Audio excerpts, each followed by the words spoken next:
네, 시작하겠습니다. 먼저 주님의 기도 같이 하시겠습니다. 주님의 기도 먼저 원문으로 같이 보시겠습니다. 시작.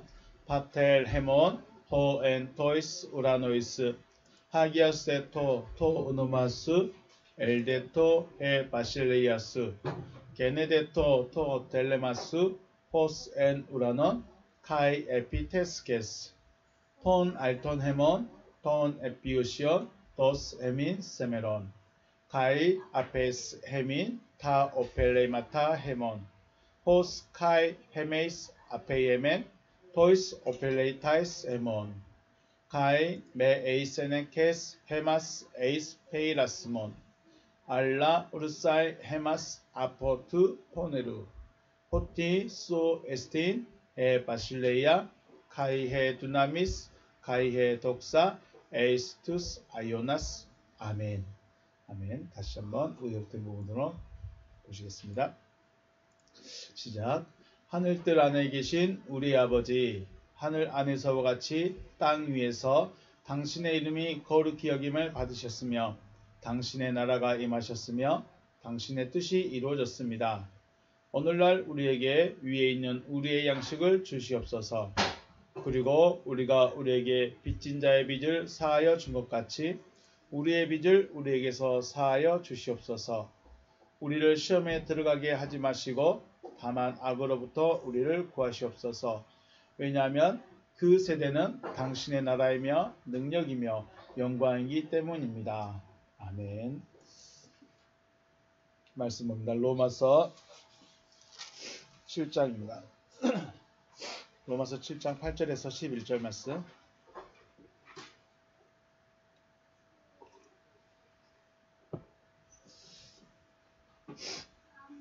같이 합독하시겠습니다. 8절에서 12절 말씀까지입니다. 읽습니다. 시작. 그러나 죄가 기회를 타서 계명으로 말미암아 내 속에서 온갖 탐심을 이루었나니 이는 율법이 없으면 죄가 죽은 것임이라. 전에 율법을 깨닫지 못했을 때에는 내가 살았더니 계명이 이름에 죄는 살아나고 나는 죽었도다. 생명에 이르게 할 계명이 내게 대하여 도리어 사망에 이르게 하는 것이 되었도다. 죄가 기회를 타서 계명으로 말미암아 나를 속이고 그곳으로 나를 죽였는지라. 이러보건대 율법은 거룩하고 계명도 거룩하고 의로우며 선하도다. 아멘. 할렐루야. 주님의 이름을 축복하고 사랑합니다. 네. 주님은 세상 안에 있는 자기 사람은 끝까지 사랑하신다고 하셨습니다. 어디서 말씀하셨습니까? 다락방 강화에서 다락방에 올라가셔서 시작하시면서 말씀하시죠. 예수께서 아버지께로 가실 때가 이름을 알고 자기 사람을 사랑하실 때 끝까지 사랑하신다 하셨습니다. 끝까지라는 말은 텔로스라는 말이죠. 텔로스는 결국, 종착 혹은 결과라는 사전적인 뜻인데 의미적으로 본다면 완성을 말합니다. 완성. 우리의 믿음의 완성이 뭐냐? 우리가 왜 믿느냐? 믿음의 결국, 믿음의 완성이 뭐냐? 라는 것입니다. 그러면 그냥 죽을 때까지 사랑하시는 것이 아니라 어떤 결과가 있을 때까지죠. 어떤 종착지가 있을 때까지, 종착지에 이를 때까지 사랑을 하시겠다. 물론 그 이후에도 계속 사랑이시죠. 주님은 말씀을 받아들인 그들이 완성되어질 때까지, 물론 그 이후에도 사랑하십니다. 왜냐하면 그 이후는 어떻게 될까요? 하나죠, 하나. 그 이후에는 하나니까 그냥 네가 나고 나가 네고 뭐 그렇게 되는 거죠.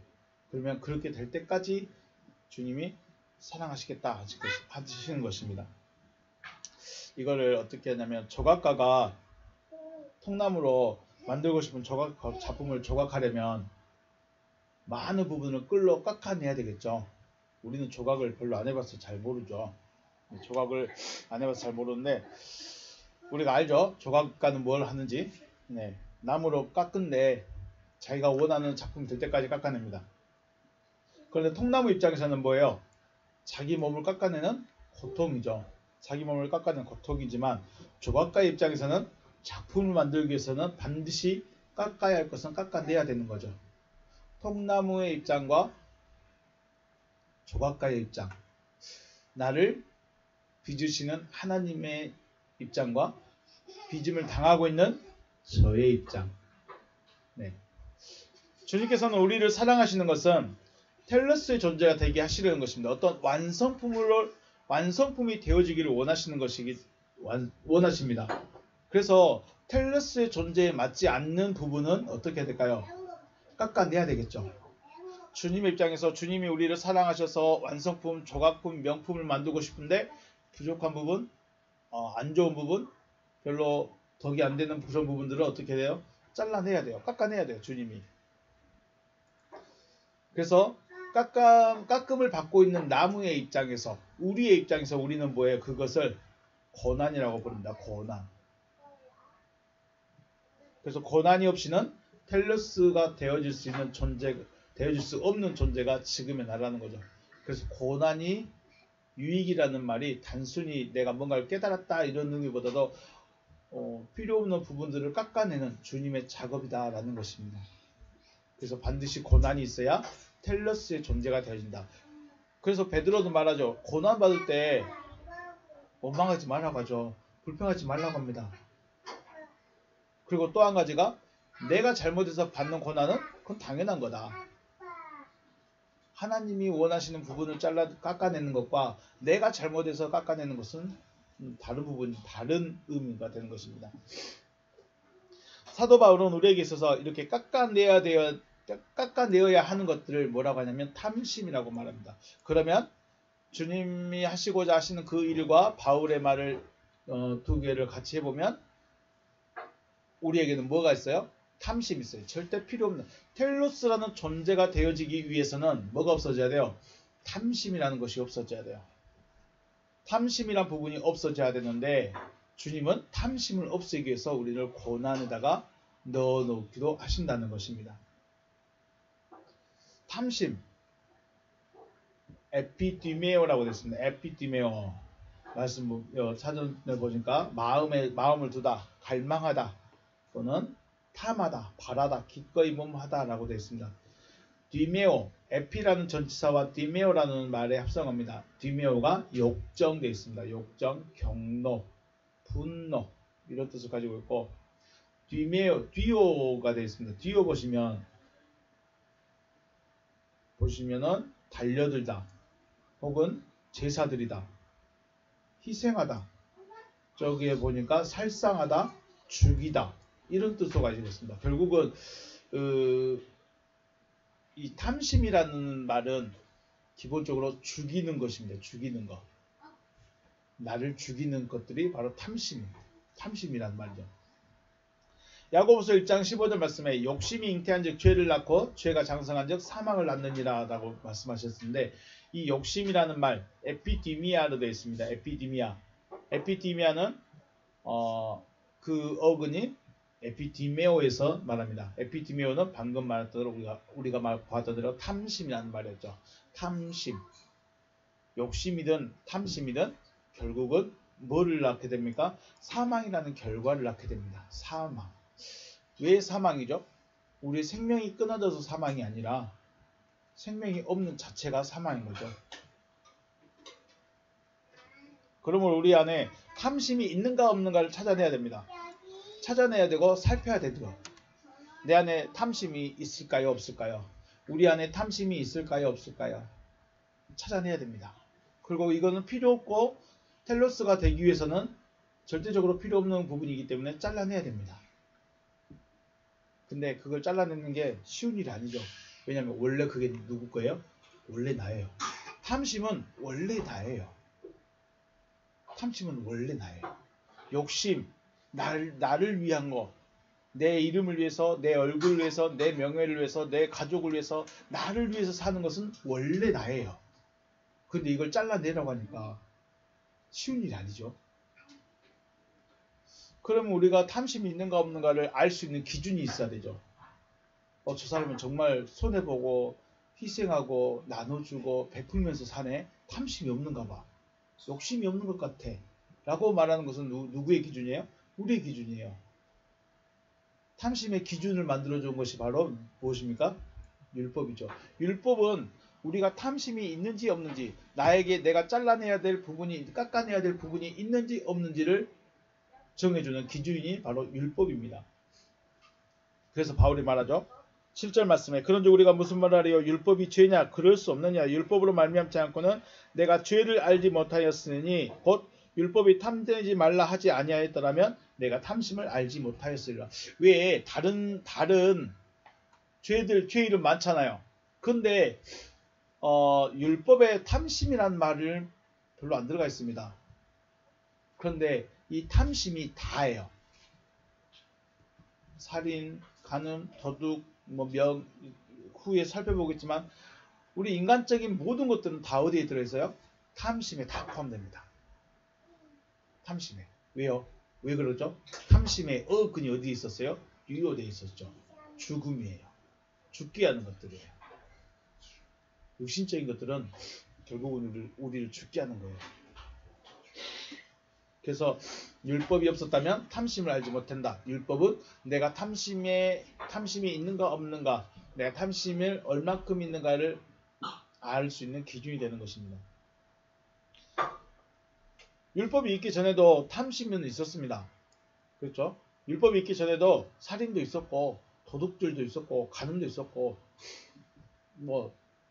이런 것들이 있었죠. 율법에서 말하고 있는 그 모든 행위들이 이미 율법이 있기 전에도 있었다는 것입니다.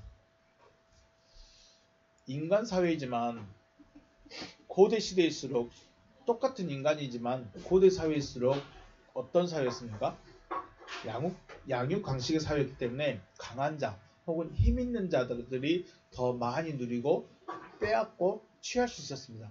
인간이 똑같이 살아가지만 똑같이 지금 우리가 생각하는 이 사회 규범이 정립이 안 되면 어떻게 됐어요? 양육 강식의 시대죠. 그래서 강한 나라가 약한 나라 먹어버리는 겁니다. 강한 민족이 약한 민족 그냥 다 멸해버리는 겁니다. 그렇다고 해서 그들을 향해서 진짜 나쁘다 라고 말할 수 있는가요? 그게 우리 고대 사회가 지금까지 살아왔던 우리 인류가 살아왔던 그 모습이죠. 그것이 그냥 인간이 살아간 사회죠. 만약에 우리나라에 지금 현재 대한민국에 법이 없다면 어떻게 될까요? 힘없고 돈 없고 그런 사람들 어떻게 될까요? 날마다 당하겠죠. 그래서 날마다 전쟁하겠죠. 싸우겠죠. 이게 인간이 살아가는 사회라는 겁니다.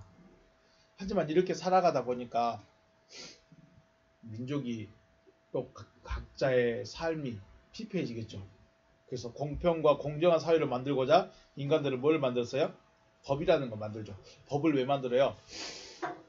약자를 보호하기 위한 것이 아니라 우리가 다 양육 강식의 그 성격이 다 가지고 있어요. 자기 것만 위하는, 자기 것만 채우려는, 내 것 절대 뺏기지 않고 빼앗으려는 이 속성이 있는 걸 다 알아요. 말만 안 할 뿐이에요. 그래서 그걸 우리 조금만 누려보자. 조금만 눌러보자. 그래서 법을 만들고 이제 양육강식의 사회가 아니라 자유와 평등의 사회를 만들어보자. 우리 같이 잘 먹고 같이 잘 살자. 라는 의미에서 법이 생겨나고 법을 또 만들어 가죠. 법 아래서 자유와 평등의 사회로 하지만 강한 자가 또 힘 있는 자가 법의 규제를 벗어나서 여전히 자신의 이익을 위해서 모략을 써서 빼앗고 억압한 일들은 여전히 많습니다. 무존유죄, 유전무죄라고 말합니까? 분명히 법은 있어요. 우리 다 같이 평등하게 살자는 목적으로 법을 만들어놨는데 이상하게 법 규제 밖에서 그 모든 일이 또 일어나고 있다는 거죠. 그래서 아는 자는 써먹고 모르는 자는 계속 당하고 이렇게 볼 때 법은 있어요. 그렇죠? 법은 있어요. 우리 사회에도 우리나라에도 법은 있어요. 그런데 본질적인 양육 방식의 속성은 없어졌어요? 그대로 남아있을까요? 그냥 눌러놓고 있어요. 양육 방식의 그 속성은 그대로 놔두고 있어요. 법으로 제재하고 있고 법으로 눌러놓고만 있을 뿐이지 모든 사람들은 다 양육 방식의 강한 자가 돼서 빼앗기를 원하는 그 마음은 그대로 있다는 거죠. 양육강식의 방식대로 살아가는 사회가 누구의 사회였어요? 짐승들의 사회죠. 강한 자가 많은 암컷을 차지하고 강한 자가 자기 씨를 남기고 그렇게 하는 겁니다. 이건 어쩔 수가 없는 거죠. 이게 자연이고 짐승들의 삶이었어요. 그런데 양육강식의 방식대로 살아가는 사람들을 바로 우리는 지극히 인간적인 사람 혹은 육체적인 사람인 것이죠. 그렇다고 우리가 사람을 향해서 짐승이라고는 할 수는 없고, 그죠? 지극히 인간적인 사람이에요. 강한 자가 강하니까 누리고 강하니까 권세 위에 서 있고, 이게 당연한 거예요. 이건 지극히 인간적인 육체적인 사람인 거죠. 그래서 하나님은 인간 사회 규범으로 법을 주신 것이 아니라 하나님의 백성으로서 삶을 위해서 율법을 주신 것이죠. 육신대로만 살아가고 있고 양육강식대로만 살아가고 있는 그들은 뭐다? 그냥 말은 안 하지만 짐승이다. 그러면 인간이 인간답게 살려면 어떻게 돼요? 하나님의 법을 따라가라는 거예요. 창세기 1장에서 다섯째 날에 만들어진 존재들은 우리는 네페시 하야라고 합니다. 네페시 하야를 짐승이라고 그러죠. 짐승들. 그리고 여섯째 날에 만들어진 사람이 있고 창조되어진 사람이 있습니다. 짐승과 사람이 구별되죠. 사람도 만들어진 사람이 있고 창조되어진 사람이 있습니다.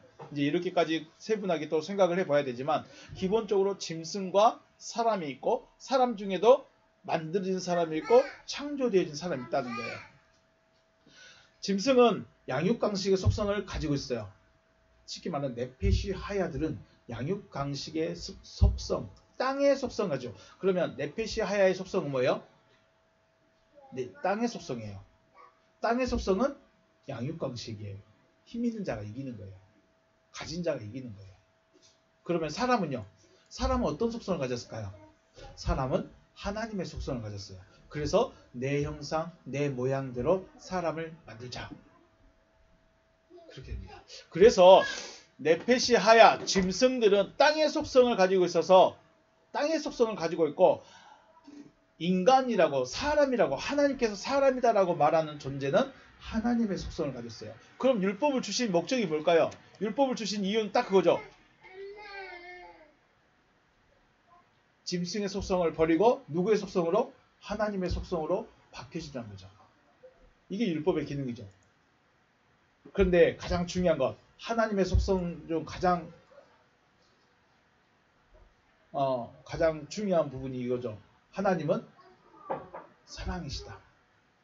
사랑이 하나님이 아니라 하나님의 존재는 사랑이란 존재죠. 하나님은 누구다?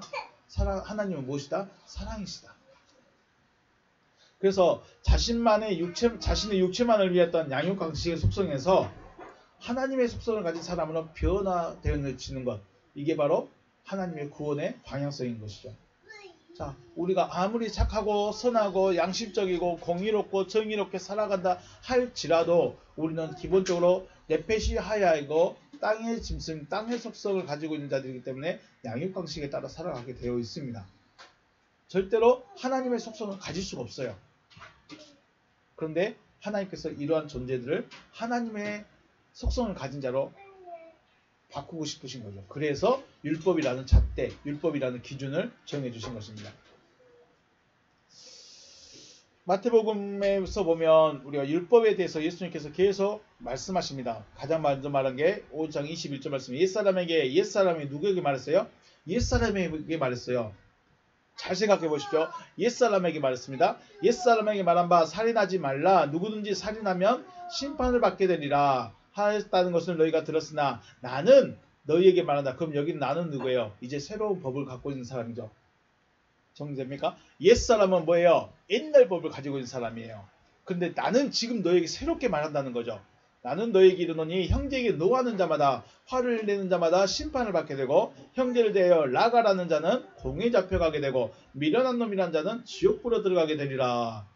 자, 옛사람에게 말한다. 살인하지 말라 하면 살인만 안 하면 됐습니다. 옛사람은 살인만 안 하면 됐어요.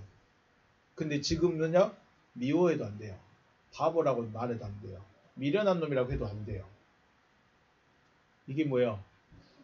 자, 우리가 미워하는 마음, 미워하는 것이나 아니면 이 바보라고 욕을 한다거나 미련한 놈이라고 비박을 한다. 이건 어디서 시작한가요? 그래요. 살인을 하는 그 마음도 어디서부터 시작해요?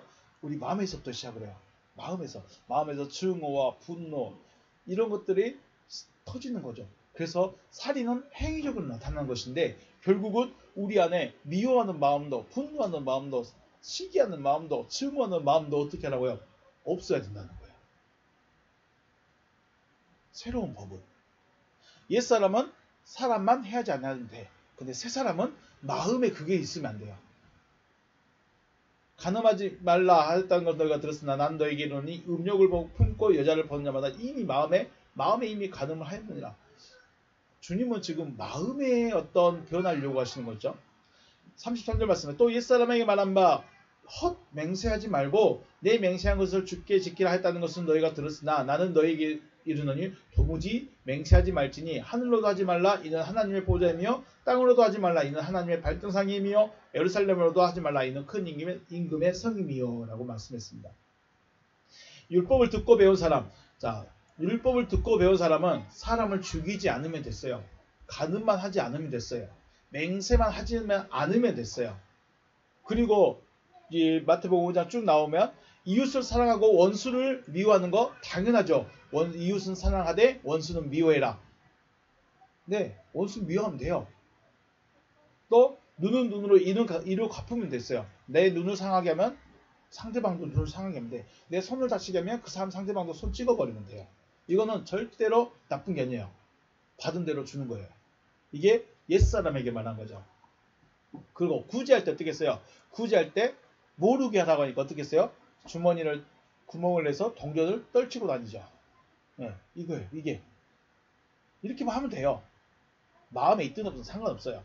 기도도 어떻게 했어요? 기도도 정해진 시간 9시, 12시, 3시 정해진 시간에 기도만 하면 돼. 그것이 어디가 됐든지 간에 화장실이 됐든 뭐 샤워하고 있든 시간만 되면 무조건 기도하대. 그런데 문제가 뭐예요? 그 기도 시간에 맞춰서 어디를 나가요? 큰 거리로 나가요. 그래서 무릎 꿇고 하늘 향해 손을 들죠. 하나님 감사합니다.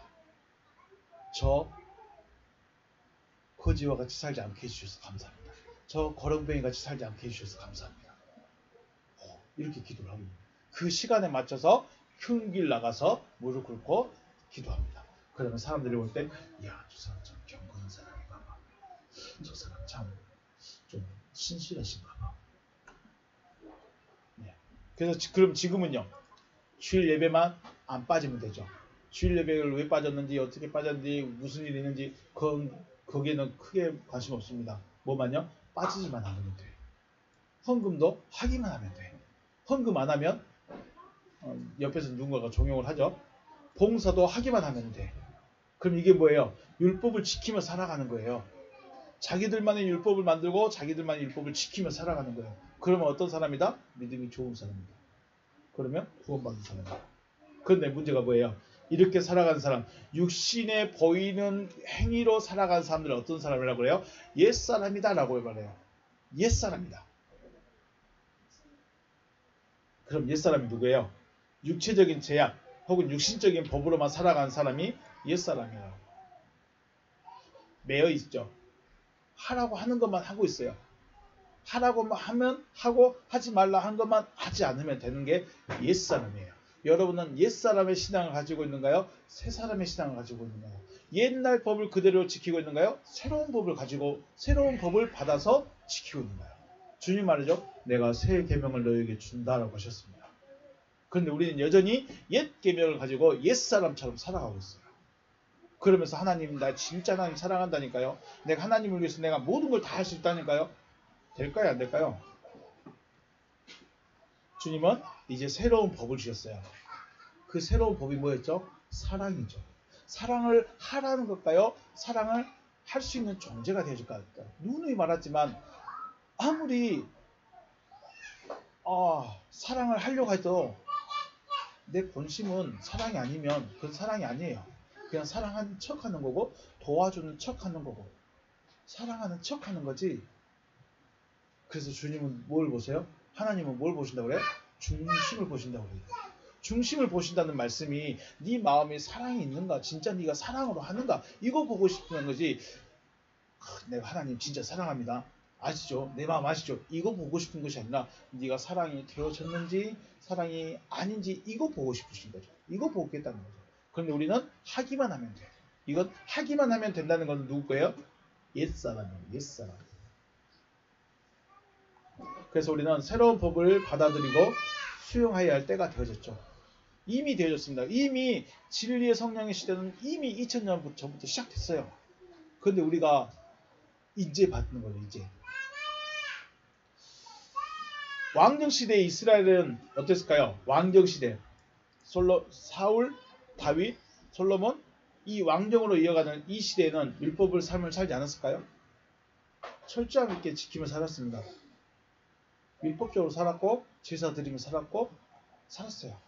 그런데 왜 가끔 민족적으로 다윗 지나서 솔로몬까지는 평강이었고 그 이후에는 왜 민족끼리 자기들끼리 혹은 외세들이 그들을 어렵게 하고 힘들게 하고 괴롭게 했을까요?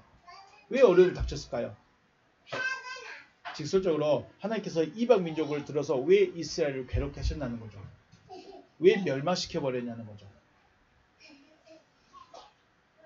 그게 뭐예요? 육신적으로는 법을 지키고 있었어요. 육신적으로는 율법을 지키고 있었지만 마음은 어땠어요? 마음은 변화가 없었어요. 마음도 여전히 육신적이었어요. 육신적인 법만 지키면 된 것처럼 마음도 여전히 육신적인 거예요. 그래서 이사야서 29절에서 말씀하죠. 주께서 이르시되 이 백성이 입술로는 나를 가까이하며 입술로는 나를 공경하나 그들의 마음은 내게서 멀리 떠났나니 그들이 나를 경외하면 사람의 계명으로 가르침을 받았을 뿐이다. 이사야가 예언을 하는 게, 이사야가 주님의 하나님의 말씀을 전하는 게 이거죠. 이 백성들이 입술로는 나를 공경하고 입술로는 나를 존경하지만 마음은 내게서 멀었다는 거예요. 그래서 멸망시키겠다는 거예요. 그래서 채찍을 들겠다는 거예요. 그래서 이방 민족을 들어서 괴롭게 하겠다는 거예요.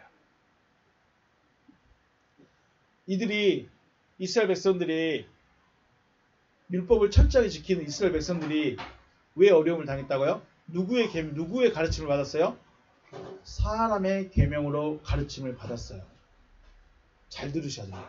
사람의 계명으로 가르침을 받으면 어떻게 돼요? 하나님을 떠나게 됩니다. 근데 이 하나님을 떠나게 되는데 어떻게 떠날까요? 예배 안 드릴까요? 예배 드려요. 제물 안 드릴까요? 황소 갖다 드려요. 절기 안 지킬까요? 철저하게 절기 지켜요. 사람의 계명으로 가르침을 받으면 육신의 행위에 집중을 합니다. 마음은요? 마음은 멀리 떠나버렸어요. 마음은 어떻게 해요? 사기쳐서 돈만 벌면 돼. 그리고 그 돈 번 돈으로 헌금하면 돼. 뭐가 됐든 예배만 안 빠지면 돼. 사람의 계명은 하나님을 떠나게 합니다. 그래서 주님도 똑같은 말씀하셨죠. 입술로는 하나님을 사랑하고 경외하고 공경한다고 하지만 마음은 하나님을 떠나 있다는 것이죠. 거꾸로 말하면 하나님은 입술로 사랑한다고 공경한다고 말하는 것보다 마음으로 하나님을 섬기기를 원하신다는 거죠. 마음으로. 마음에 하나님을 사랑하고 공경하고 있다면 입술로도 분명하게 나타나는 거죠. 결국 이게 신약적인 입장에서는 하나님이 내 안에 들어오셔야 된다는 거예요. 하나님이 내 안에 들어와서 딱 좌정하고 계셔야 돼요. 우리가 그 사율이 뭐죠? 그런 주님이 내 안에 들어온다는 그런 가르침을 많이 받았지만 실질적으로 어떻게 주님이 내 안에 임하시는지, 또 실질적으로 내 안에 오시는 그분이 누구신지, 또 내가 어떻게 주님이 내 안에 들어오실 수 있는지, 이런 과정들은 있어요, 없어요? 가르침이 없어요. 그냥 나오면 된대요. 그냥 꾸준히 듣고 있으면 된대요.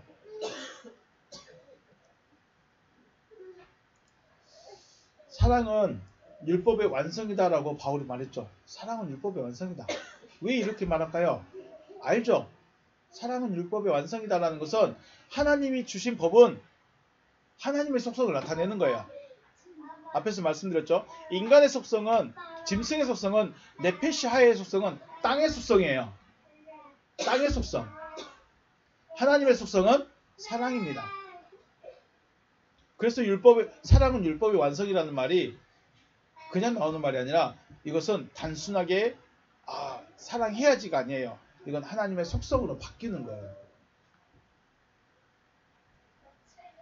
그 누구보다도 육신적인 율법에 철저했던 바울이죠. 누구보다도 철저했고 율법에는 흠이 없는 자가 바울이었어요. 그가 주님을 딱 만나고 주님이 자기 안에 딱 들어오고 자기가 하나님의 속성을 딱 가지고 나니까 그렇구나. 율법은 주구장창 지키는 게 문제가 아니라 내 존재가 바뀌는 것이었구나 라고 바울은 말하고 있는 거예요. 이걸 아는 거죠. 바뀌어 보니까 아는 거예요. 지나가 보니까 아는 거예요. 지나가지 않으면요. 아직 안 지나가면요. 알 수 있을까요? 모를까요? 몰라요. 안 들어보면 이상하다고만 말해요. 안 해보면 이상하다고만 말해요. 죄송합니다. 네, 그렇죠. 화상 치료, 일반 화상 치료 안 해보면 이상하게 들려요. 감기 걸렸을 때 열내라고 하면 이상하게 들려요. 안 해보면 그래요. 근데 해보면 약 안 먹어도 되는구나. 감기 정도는 약 안 먹고 이길 수 있구나. 특히 저 아이들은 다 그러구나. 이번에 이왕재 교수님 강의를 좀 듣는데 해열제 절대 먹이지 말래요. 그분이 강의하는 게 그랬어요. 그분은 그렇게 말하더라고요. 바이러스가 죽이는데 우리 몸이 40도까지 열내는 이유는 바이러스가 죽는 온도가 고열 38도 39도 되면 바이러스가 죽은대요. 그런데 여기다가 열 난다고 해열제 쭉 넣어버리면 열이 뚝 떨어지니까 오히려 바이러스는 몸은 열이 내려가는데 바이러스는 더 왕성해지는 거죠. 이긴 게 이긴 게 아니라는 거죠. 하나님이 이 면역체계를 엄청나게 그게 참 그렇습니다. 하나님의 이름을 거룩하게 보이는 건 정말 멋있는데 너무 닭살돋았어. 물론 맞습니다. 하나님이 우리 인간을 만들 때 이 면역체계를 어떻게 만드셨는지 우리가 알 수 없지만 우리 면역체계는 그렇다는 거예요. 그런데 해보면 알아요. 이왕재 교수 서울대 면역학 최고의 박사가 해열제 절대 먹이지 말래요. 해봐야 알아요. 안 해보면 연락이 시작하면 무서워. 그죠? 안 해보면 연락이 시작하면 무서운 거예요. 바울은 알아요. 왜 사랑은 율법의 완성이다라고 말하는 것은 자기가 사랑이 돼보니까 한다는 거예요. 율법은 하나님의 속성으로 바뀌는 거구나. 이거 하려고 율법 주셨구나. 그 전에는 뭐 했어요? 지키려고 몸부림쳤다는 거예요. 어떻게 하면 예배 시간 철저히 딱 지켜서 해야 되는데 안 하고. 그죠? 걸어다니면서 어떻게 하면 구멍을 더 뚫어볼까? 어떻게 하면 조금 하나씩만 나가게 구멍을 뚫어볼까? 이런 거 하지 말고.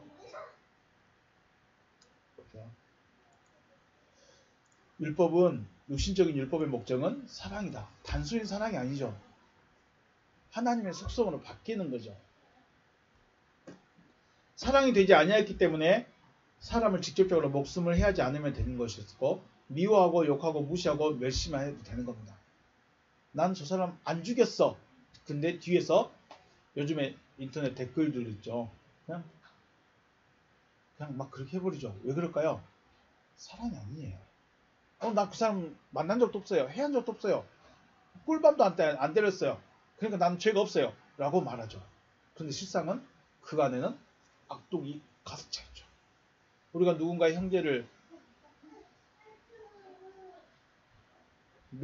친구를 뒤에서 비방하고 욕하고 그건 뭐예요? 그럴 만한 가치가 없는 사람일 수도 있는데 더 중요한 게 뭐예요? 사랑이 아니기 때문에. 사랑이 되지 않았기 때문에 도둑질만 하지 않으면 된 거예요. 대신 어떠한 수단과 방법을 통해서든 어떻게 해요? 돈을 먹을 사람은 다 모으죠. 도둑질만 안 했을 뿐이지 사기치기도 하고 등치기도 하고. 근데 그게 어떻게? 거의 합법적으로 합법적으로 등을 쳐요. 합법적으로 사기를 쳐요. 흠없는 황소 재물만 드리기만 하면 돼. 기도 시간이면 어디서 무릎 꿇고 손만 들면 되고. 문제가 뭐예요? 황소를 드리는데 뭐가 없어요? 사랑이 없어요. 사랑이 없는 게 아니라 사랑이 안 되었어요. 기도를 하는데 사랑이 안 되었어요. 구제를 하는데 사랑이 안 되었어요. 바울은 이러한 상태를 율법이 나를 죽게 한다 라고 말합니다. 율법이 나를 죽게 한다. 자, 우리가 설교를 통해서 어떻게 살아요? 어떤 말을 많이 들었어요? 설교를 들으면 세상을 살아갈 때 우리는 빛입니다. 소금입니다. 희생하면서 손해보면서 양보하면서 착하고 선행을 행하며 구제하며 나눠주며 살아야 합니다. 그게 그리스도 예수의 사람들입니다. 라고 많은 가르침을 받아왔었죠. 그래서 착하게 삽니다. 실제로 선행을 베푸고 삽니다. 용서하면서 삽니다. 근데 마음에서 할까요? 아니면 하라고 해서 할까요? 마음은 구제가 싫어. 마음은 헌금도 아까워. 마음은 내가 내 시간 갖고 내가 즐기고 싶어. 착하고 선하게 용서하고 그렇게 살아가 보십시오. 사람들이 다 뭐라고 말합니까? 다 뭐라고 말합니다. 사람들이라고 말해요. 진짜 자존심 없는 사람들이라고 말해요. 그래서 어떻게 해요? 더 악독하게, 더 강하게 자기 중심적으로 살아갈 수밖에 없는 거죠. 자, 이거예요. 교회에서는 설교에서 선하게 착하게 양심적으로 공정하게 베풀면서 살아가야 합니다. 근데 마음은 어때요? 전혀 그럴 마음이 없어요. 전혀 그럴 마음이 없고 시키니까 하는 거예요. 이게 뭐예요? 이게 죽음의 상태라는 거예요. 율법이 나를 죽겠다는 것은 내 생각, 내 삶의 행동의 모습과 내 마음이 완전히 반대라는 거예요. 그러니까 죽는다는 거예요. 율법으로는 사는 것 같은데 설교의 가르침으로는 지키며 사니까 사는 것 같은데 실질상 내 마음의 변화는 없어요. 그러니까 죽은 거예요. 나는 죽은 거예요. 그런데 이 마음의 죽음, 내 영의 죽음, 하나님의 함께 계시지 않는 것에 대해서는 아무도 말 안 해줘요. 왜 내가 살아있는 거, 생명이 무엇인지, 어떻게 살아있는 것인지에 대한 이야기는 하나도 안 해줘요. 그냥 하면 됩니다. 믿음으로 하세요. 은혜로 하세요. 그죠? 힘드세요? 은혜로 하세요. 어려우세요? 믿음으로 하세요. 마음은 죽을 것 같아요. 마음은 전혀 아닌데. 이게 뭐예요? 죽어가는 거예요. 그래서 바울은 자기가 율법을 열심히 지켰는데 결국은 자기를 어떻게 했어요? 그 율법이 나를 죽게 했다는 거예요. 왜요? 율법 때문에 죄는 알게 됐는데 마음의 변화는 없어요. 그래서 죽겠다는 거예요. 자기가 죽었다는 거죠.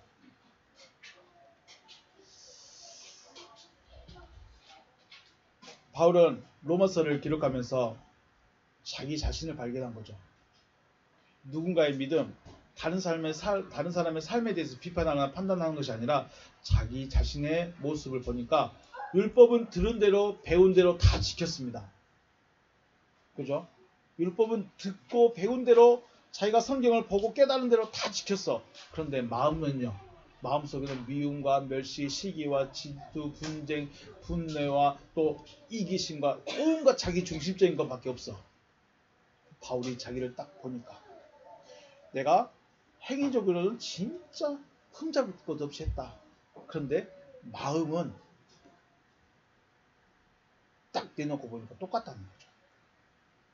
내가 율법을 지키기 전이나 후나 똑같아요. 그래서 죄가 기회를 타서 계명으로 말미암아 내 속에 온갖 탐심을 이뤘다. 이게 쉽게 말해서 열심히 교회 다니고 헌금하고 충성하고 봉사하고 선한 사람처럼 교인처럼 살아가는데 마음은 어땠어요? 마음은 온갖 욕심을 다 이룬 거예요. 자기가 하고 싶은 대로 하는 거예요. 쉽게 말해서 우리 교회는 다니는데 우리 다르죠. 교회는 다니는데 달라. 똑같아. 지금 바울은 이걸 말한 거야. 그래서 죄가 기회를 타서 계명으로 말미암아 내 안에 탐심, 내 속에 온갖 탐심을 다 이뤘다고 말하는 것은 율법은 율법대로 지키고 내 속은 내 욕심대로 다 또 했다는 거예요. 이게 무서운 거죠. 이걸 언제 알았어요? 바울이 빛이 딱 보더니까, 빛이 오니까 오는 거예요. 행위로는 계명을 지킨 것이지만 마음으로는 자기가 하고 싶은 대로 하고 사는 거예요. 그래서 7장 9절에서 전에 율법을 깨닫지 못했을 때는 내가 살았더니 계명의 이름에 죄는 살아나고 나는 죽었다라고 하고 있습니다.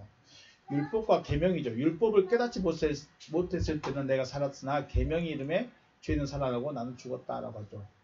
율법과 계명을 나눠서 말합니다. 율법을 깨닫지 못했다는 것은 율법의 의미와 정신을 알지 못했다는 거죠. 그래서 행위만 열심히 했었습니다. 열심히 재물 갖다 바치고 구제하고 기도 시간 맞춰서 기도하고 등등 이것들만 열심히 했다는 것이죠. 그렇기 때문에 듣고 배운 대로 즉 행위로만 나타내면 되는 것이고 그러면 나는 법을 지키는 것이 됐어요. 왜요? 난 율법을 지키고 있다는 거예요. 그런데 율법을 깨닫지 못했다는 것은 율법이 왜 그렇게 말씀하고 있는가? 하나님이 왜 살인하지 말라고 했는가? 하나님이 왜 여러 가지 이야기를 하고 있는가?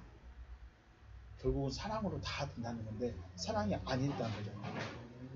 그런데 율법이 계명, 즉 율법의 의미와 정신을 깨닫고 마음에 새겨지게 되니까 행위로만 나타났던 것들이 죄가 되죠.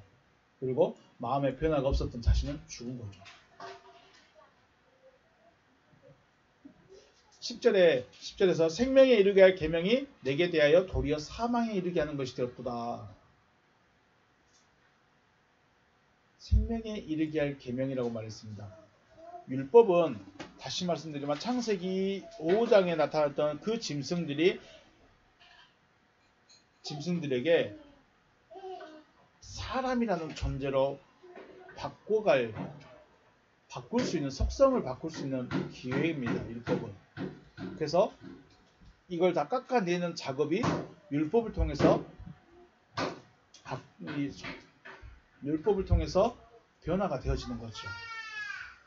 그래서 결국 이게 생명으로 가는 길이었다는 겁니다.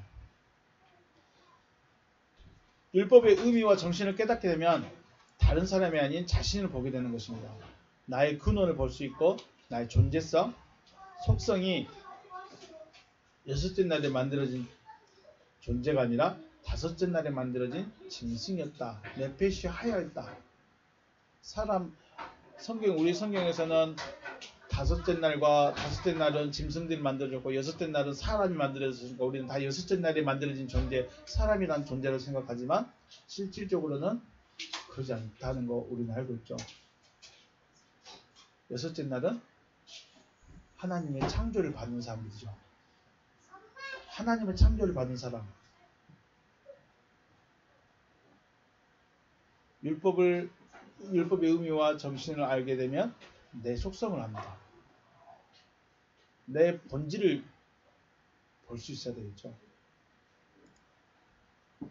11절 죄가 기회를 타서 계명으로 말미암아 나를 속이고 그것으로 나를 죽였는지라. 네, 율법을 듣고 배웠으며 또 듣고 배운 율법이 내 안에 새겨짐으로 계명이 되는 것입니다.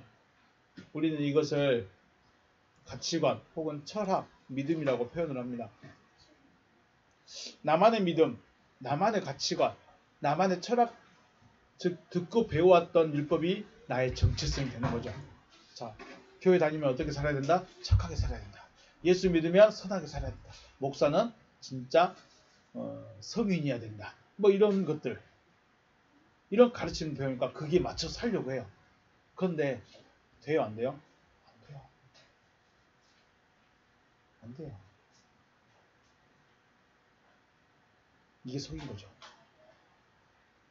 율법의 행위가 나를 구원할 것처럼 내가 하나님의 아들인 것처럼 말해주지만 하나님의 아들은 내가 뭐 법을 지켰기 때문에 하나님의 아들이 아니라 속이 하나님으로 채워졌기 때문에 속성 자체가 정체성 자체가 하나님 것으로 바뀌어버렸기 때문에 하나님의 백성, 하나님의 아들인 것이지 내가 11조 드렸다고 하나님의 것이 아니라는 것이죠. 그게 나를 속인 거예요. 여러분 지금까지 속았어요. 예배만 안 빠지면 하나님의 백성인 줄 알았어. 세례만 받으면 하나님의 백성인 줄 알았어. 헌금만 하면 하나님의 것인 줄 알았어요. 하지만 더 중요한 게 뭐예요? 우리의 속성이 바뀌는 거죠. 우리의 정체성이 바뀌는 거죠. 내 가치관이 바뀌어져야 되죠. 내 믿음의 철학이 바뀌어져야 돼요. 하나님의 걸로. 하나님의 것으로 바뀌어져야 돼요. 이것 없이 믿고 있으면 어떻게 해요? 속고 있는 거예요. 근데 바울이 자기가 그리스도가 자기 안에 들어오고 자기가 빛이 되어 보니까 아, 내가 지금까지 진짜 속고 살았구나. 이걸 말하고 있는데 믿어요, 안 믿어요? 안 들어요. 바울이 말하고 싶어하는 의도가 무엇인지, 바울이 왜 이렇게 말하고 싶어하는지를 말하고 있는지에 대해서 관심이 없어요. 아, 나는 안 속고 있어. 나는 열심히 교회 다니고 있으니까 죄가 나를 계명으로 통해서 나를 속일 수가 없어. 나는 내가 얼마나 똑똑한데 내가 속겠어? 속을까요? 못 속을까요?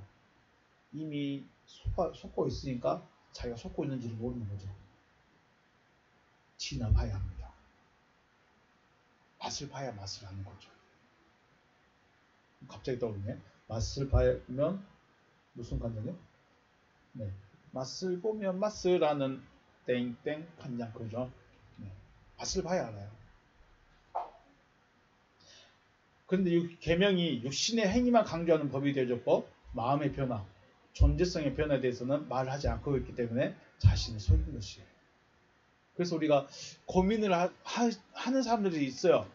교회 다니는데 기도하는데 직분이 올라갔는데 연차가 몇 년차가 됐는데 어느 교회에 어떤 목사에게 듣고 있는데 왜 내 삶은 내 마음은 변화가 없지? 그죠? 목사가 됐는데 장모님이 되셨는데 신앙생활이 40년 50년이 돼가는데 내가 누구한테 성경 공부를 얼마큼 많이 배웠는데 뭐가 변화가 없어요? 열심히 하려고는 해. 중요한 마음의 변화가 없다는 거예요. 그래서 그 마음의 변화가 없어서 괴로워해요. 너무너무 힘들어요. 물론 저도 그러했고요. 근데 왜 안 됐을까? 왜 안 될까만 고민하고 금식하고 기도해봤는데 그래도 안 돼. 3일 금식하면 3시간, 7일 금식하면 포도시 3일. 그치 나면 똑같아요. 왜요? 마음의 근본적인 변화가 없기 때문에 40일 금식에도 똑같아요. 여러분이 듣고 배웠던 수많은 설교를 통해서 어떤 모습으로 세워져 있습니까? 존재의 변화 혹은 하나님의 속성을 가진 자, 거듭난 자의 말씀을 많이 들어왔을까요? 아니면 믿으니까 하세요. 그냥 은혜로 하세요. 감사함으로 믿음으로 그냥 하세요. 아유 힘드시죠? 네, 은혜로 하십시다. 그냥 은혜로 하십시다. 힘들어도 믿음으로 하셔야죠. 그 행동만 강조하는 말을 들어왔을까요? 그렇다고 해서 우리가 하는 의식이나 행위적인 것을 무시하거나 없이 한다는 것이 절대로 아닙니다. 분명히 그것으로 내 마음을 고백하는 건 맞습니다.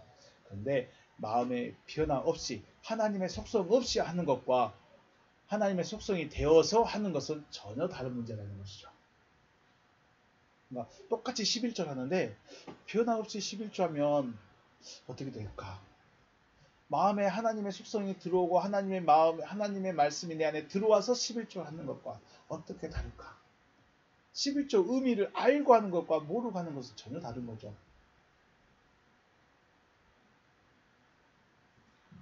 물질을 드리는 것은 내 신앙의 고백입니다. 주일헌금을 드리는 거 번제물이라고 그랬죠. 내 모든 순간순간의 삶이 하나님께 연락되기를 원하는 삶을 드리는데 하나님이 내 삶을 다 받으셨어요. 그러면 어떻게 될까요? 물질의 크고 작음의 문제는 아니지만 내가 어떻게 들어갈까요? 내가 하나님의 창고에 들어가게 됐어요. 그러면 내게 있는 이 물질은 무슨 의미가 있을까요? 근데 그냥 하는 것에 만족하고 했으니까 된 것이 아니라 내가 하나님의 창고에 들어갔는데 내 삶을 하나님이 받아주신다는데 이 모든 것은 하나님이 해주신 것인데 내 고백이 없을까요?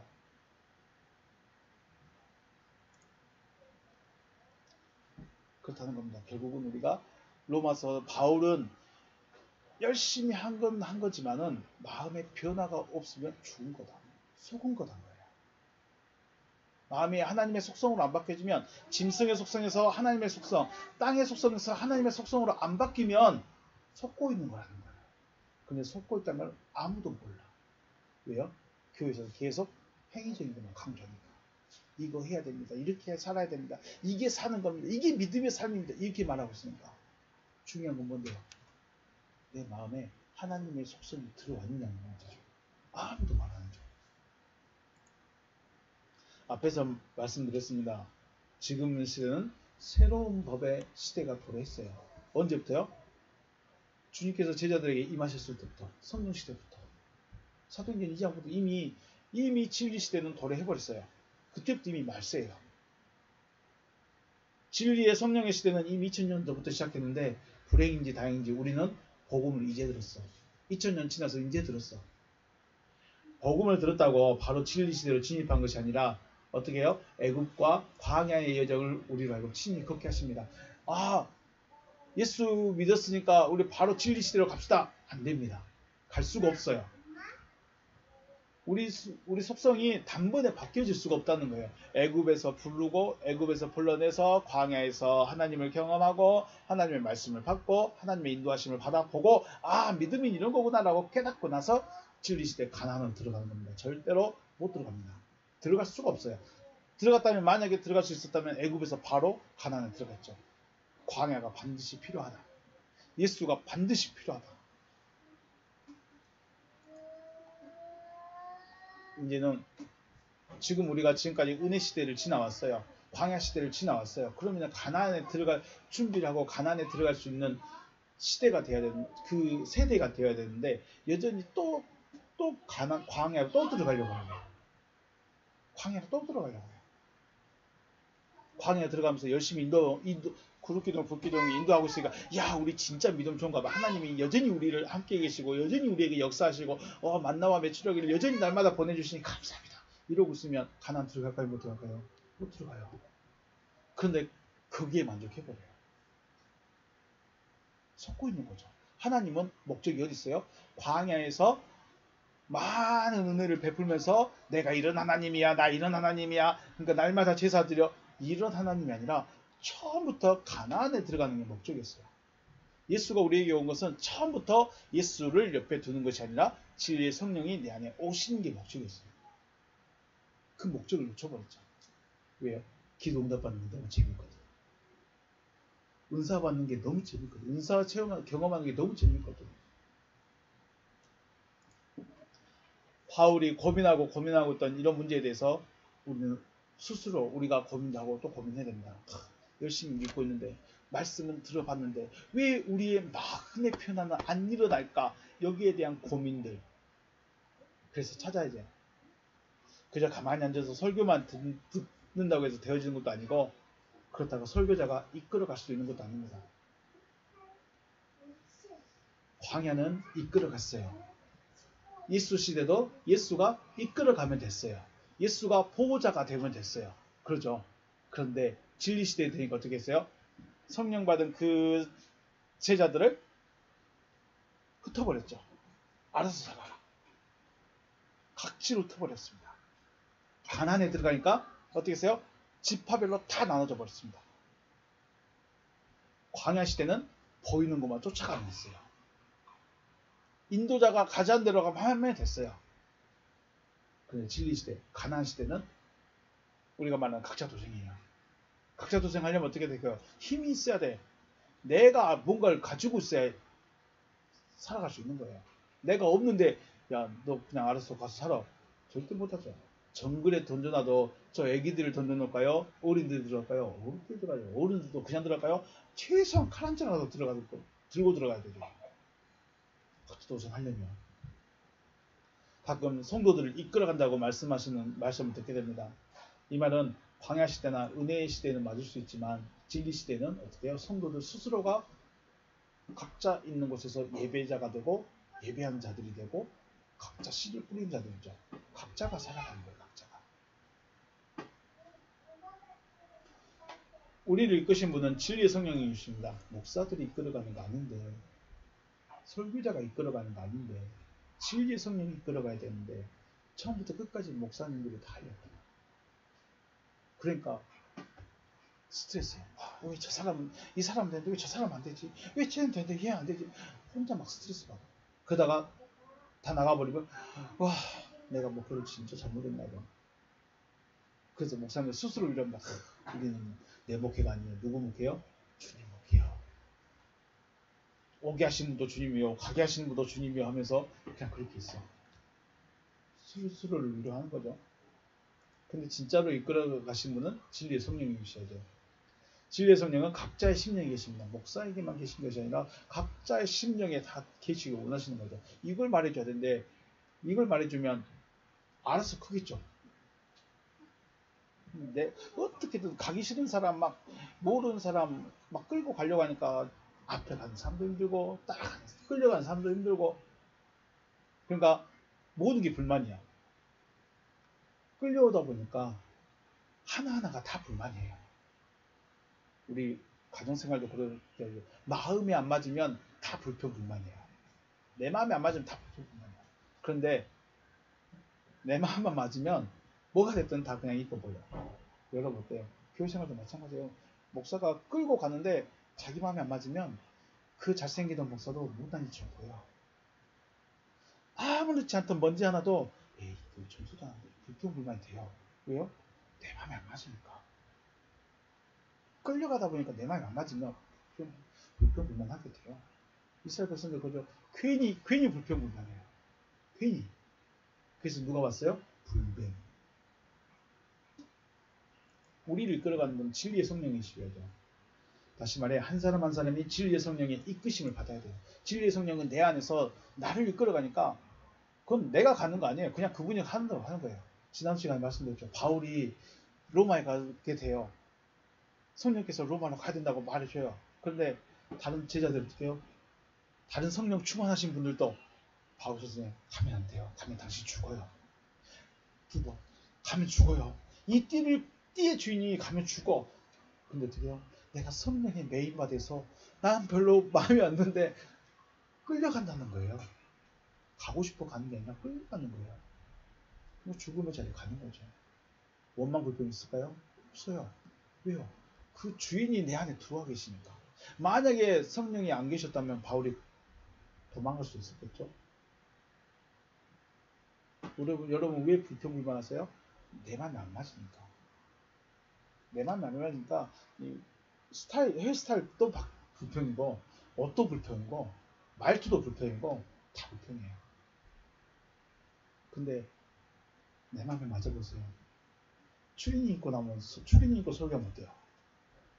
그냥 셔츠만 입고 설교하면 어때요? 청소 한 번 안 하면 어때요?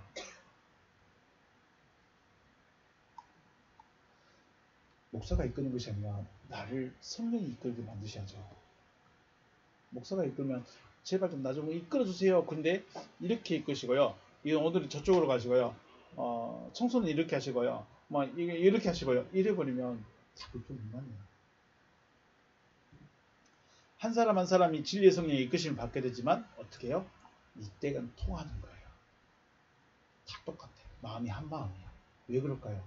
안에 계신 주인이 똑같으니까. 지금은 주인이 다 다르니까 각자가 알아서 각자가 각자 의견을 내는 거예요. 근데 한 성령으로 받게 되면 어떻게 해요? 다 똑같아요. 왜요? 주인이 똑같으니까.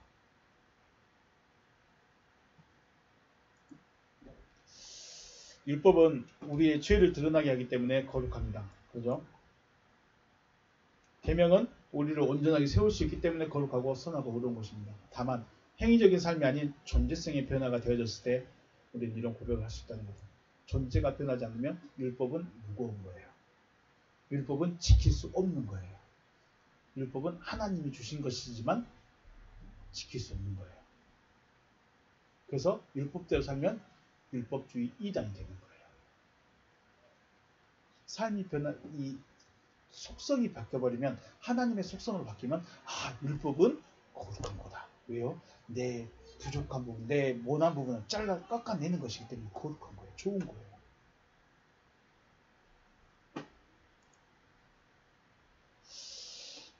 살인하지 말라, 도둑질하지 말라, 맹세하지 말라, 간음하지 말라와 같은 법이 나쁜 법은 아닙니다. 그리고 또 주일 예배를 꼭 드려야 한다, 11절을 꼭 드려야 한다, 세례를 꼭 받아야 한다, 직분을 꼭 받아야 한다 같은 행위적인 관념도 반드시 나쁜 것만 아니죠. 분명히 필요할 때도 있습니다. 필요하기도 합니다. 문제는 존재의 변화가 더 중요하다는 거예요. 내 마음의 속성이 바뀌는 거예요. 누구 속성으로? 짐승의 속성에서 사람의 속성으로. 땅의 속성이 하나님의 속성으로 바뀌어야 돼요. 이거 안 바뀌면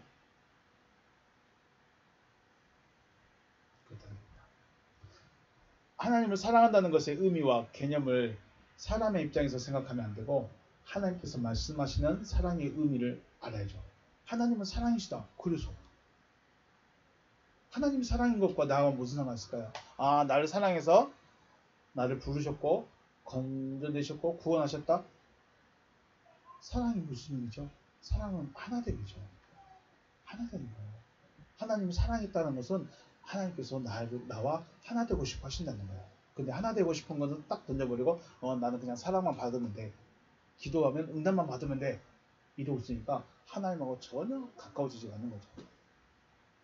하나님을 사랑한다면, 즉 하나님과 하나 되었다면 굳이 육신적인 행위에 매이지 않고 충분하고 넉넉히 생명을 누릴 수 있는 거죠. 왜 예수가 이 제사의 제물 황소 갖고 갔을까요? 안 갖고 갔을까요? 예루살렘에 황소 가져갔단 말이 없어. 헌금을 많이 했다는 말이 있을까요? 없을까요? 없어.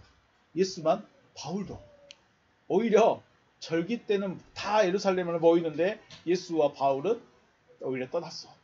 떠난 날이 더 많아. 왜 그럴까요? 굳이 거기 안 매인다는 거야. 거기에 매이는 것은 가르침을 위해서, 가르치기 위해서 거기에 가신 것이지 거기에 매이진 않았다. 하나님과 하나 되어 있으니까 굳이 제사 드리는데, 제물 드리는데 거기에 내가 온 마음을 온 힘을 드리는데 신경 안 쓴다. 왜요? 하나님이란 분이 나와 함께 계신데 내 자체가 제물이고 내 자체가 그렇게 됐는데 굳이 거기에 매일 이유가 없다는 거죠. 누구로부터 또 어떠한 말씀, 어떠한 설교를 듣든지 하나님의 말씀은 사랑이라는 존재의 변화, 생명을 가진 자가 되기를 원한다는 기초 위에서 말씀을 해야 된다는 걸 여러분 기억하시길 바라겠습니다. 어떤 분의 설교를 들을 수 있습니다. 누구와 이야기하든지 어떤 분의 설교를 듣지 그 기초가 사랑이라는 거, 그냥 하세요가 아니라 바뀌어져야 된다는 거, 그리고 생명이라는 생명을 가진 자가 되어야 된다는 기초 위에서 말씀하는지 아니면 그 기초 없이 그냥 우리가 일반적으로 알고 있던 신앙관에 대해서 이야기하고 있든지 이거 구분할 수 있어야 되죠. 이제 레벨이 달라진 겁니다. 사랑이란 존재의 변화 없이 행위적인 사랑만 강조한다면 우리가 말은 듣되 어떻게 해요? 따라가면 안 된다. 예수님께서 그러죠. 서기관과 바리새인이 누구의 자리에 앉았어요? 모세의 자리에 앉았어. 그래서 그들이 하는 말은 듣되 행위는 어떻게 하라? 따라하지 마라. 이황재 교수님이 의사가 지시하신 것, 치료하는 것, 처방은 잘 따르세요. 근데 의사는 따라하지 말아야 된다. 좀 재밌는 말이죠. 의사가 가르쳐 준 대로 하긴 하되 의사의 삶을 따라하지 말래요.